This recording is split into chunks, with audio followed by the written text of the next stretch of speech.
एक ज़माने में जब इंसाफ सिर्फ कागज़ पर नहीं, इंसानों के दिलों में उतरता था, तब मदीना की एक गली में अचानक ऐसी हलचल मची कि पूरा शहर सोच में पड़ गया। एक छोटे से बच्चे को लेकर दो औरतें आपस में भयंकर झगड़े में उलझ चुकी थी।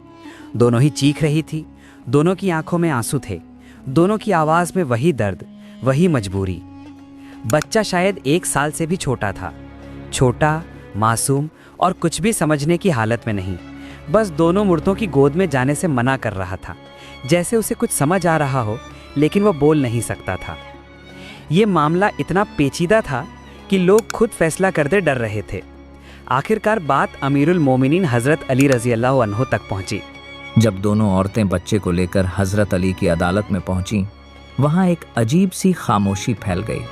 लोग दूर दूर खड़े थे, इस इंतज़ार में कि आज अमीरुल मोमिनीन किस तरह इस उलझन को सुलझाएंगे। दोनों औरतें एक साथ बोलने लगीं, ये बच्चा मेरा है, नहीं मेरा है। दोनों की आवाज़ कांप रही थी, दोनों के आंसू सच्चे लग रहे थे, दोनों का दर्द भी असली। हज़रत अली ने ध्यान से दोनों को देखना शुरू किया। वो झूठ और सच की पहचान चेहरे से ही कर लेते थे, लेकिन आज मामला आसान नहीं था। दोनों औरतों की शक्ल पर ऐसा यकीन और ऐसा दर्द था कि देखने वाले भी उलझ जाएं। हज़रत अली ने दोनों से कुछ सवाल पूछे। बच्चे का नाम क्या है? इसके जन्म का वक्त कब से तुम्हारे पास है? दोनों के जवाब इतने मिलते जुलते थे कि सुनने वाले भी परेशान हो गए। किसी को शक ही नहीं होता कि किसी का झूठ इतना मजबूत भी हो सकता है। फिर हज़रत अली ने बच्चे को बुलवाया। बच्चे की आंखों में एक अजीब सी घबराहट थी।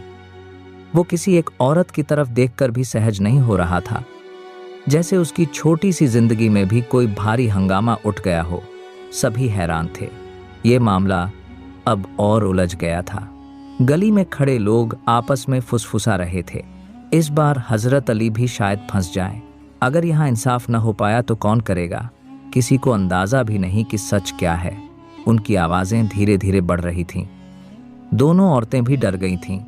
उन्हें यकीन था कि अब फैसला किसी भी तरफ जा सकता है। हज़रत अली रज़ी अल्लाहु अन्हु ने गहरा सांस ली और फिर वो फैसला किया जिसे सुनकर लोग दंग रह गए। उन्होंने एक सिपाही को बुलाया, फिर बोले, इस बच्चे को 2 हिस्सों में बांट दो, आधा इस औरत को दे दो और आधा दूसरी को, ताकि झगड़ा ही खत्म हो जाए। जैसे ही ये बात उनके लबों से निकली, अदालत की हवा थम गई। लोग सन्न हो गए। कुछ ने सोचा शायद उन्होंने मजाक किया है, तो कुछ को लगा वो गुस्से में है। लेकिन हज़रत अली का चेहरा बिल्कुल गंभीर था। उनकी आंखों में एक अजीब सी चमक थी, जिससे कोई समझ नहीं पा रहा था कि आगे क्या होने वाला है। जैसे ही सिपाही बच्चे को उठाकर आगे बढ़ा, उनमें से एक औरत जोर से चीख पड़ी, नहीं, बच्चे को मत काटिए, उसे पूरी तरह दूसरी औरत को दे दीजिए। मैं अपनी माँ होने का हक छोड़ती हूँ, लेकिन मेरे सामने मेरे बच्चे को तकलीफ मत दीजिए। उसकी चीख में वो दर्द था जो किसी भी माँ के दिल में हो सकता है। उसकी आवाज़ कांप रही थी, आंखों से आंसू बह रहे थे, लेकिन उसके लबों पर था सिर्फ बच्चे का ख्याल, अपना हक नहीं। दूसरी औरत चुप थी। उसकी आंखों में डर कम और ज़मीन देखने की आदत ज़्यादा थी। उसकी चुप्पी खुद बयान कर रही थी कि वो माँ नहीं, बल्कि किसी और वजह से बच्चा चाहती थी। हज़रत अली ने वही इंतज़ार किया था, कोई फैसला नहीं, बल्कि एक माँ का असली दर्द। उन्होंने हाथ उठाया और सिपाही को रोक दिया। फिर मुस्कुराते हुए बोले, अब फैसला हो गया है। जिस औरत ने बच्चे को कटने से बचाने के लिए अपना हक छोड़ दिया, वही उसकी असली माँ है। अदालत में एक हल्की सी हलचल दौड़ गई। लोगों के दिल से बोझ उतर गया और झूठ बोलने वाली औरत के चेहरे का रंग उड़ गया।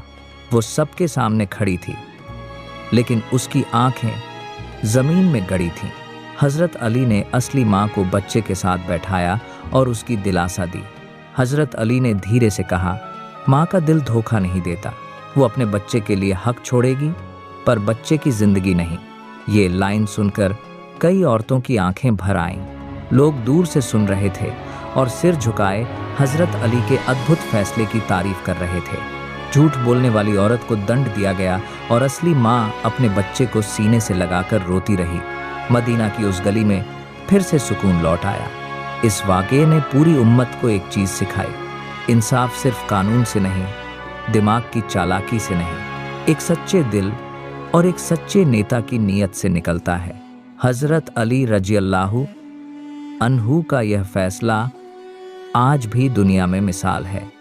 बात था हजरत अली रज़ियल्लाहु अन्हु का यह फैसला आज भी दुनिया में मिसाल है, और यह बात साफ कर देता है कि झूठ कितना भी मजबूत क्यों ना हो, सच्चाई के सामने टिक नहीं सकता।